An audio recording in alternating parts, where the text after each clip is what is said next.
একটা ছোট্ট বাক্যের কথা বলবো, জিকিরের কথা বলবো, দোয়ার কথা বলবো, যেটা আরশের মধ্যে একেবারে গচ্ছিত করা রাখা সম্পদের মতো এই উম্মতের জন্য রাখা হয়েছে, যেটা কোনো উম্মতকে দেওয়া হয়নি।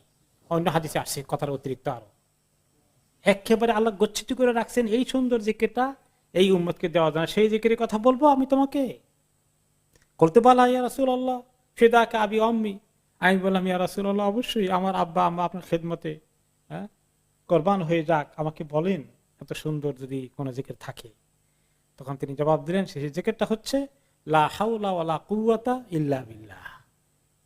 এই জিকিরটা এত সুন্দর জিকির, এটা আরশের মধ্যে গচ্ছিত, আরশের মধ্যে রাখা, কোন উম্মতকে দেওয়া হয়নি, কোন নবীকে দেওয়া হয়নি। আমাদের এই উম্মতকে আল্লাহ তাআলা দিয়েছেন। তাহলে অনেক বড় ফজিলতের জিকির এটি। বিশেষ করে বিপদে আপদে পড়ে গেলে, কোন দুশ্মনী করা শুরু করে দিলে, তখন লা হাওলা ওয়ালা কুওয়াতা ইল্লা বিল্লাহ অনেক পাওয়ারফুল দোয়া।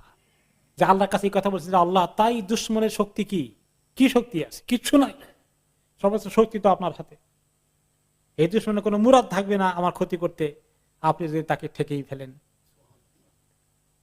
লা হাওলা ওয়ালা কুওয়াতা ইল্লা বিল্লাহ অনেকেই এটা পরীক্ষিত। কোন যারা এগুলা দোয়ার বেশি আমল করেন এবং যারা অনেক বড় আলেম পর্যায়ের লোক, তারা বলেছেন যখন শরীরের মধ্যে কোনো জায়গায় প্রচন্ড ব্যথা শুরু হয়ে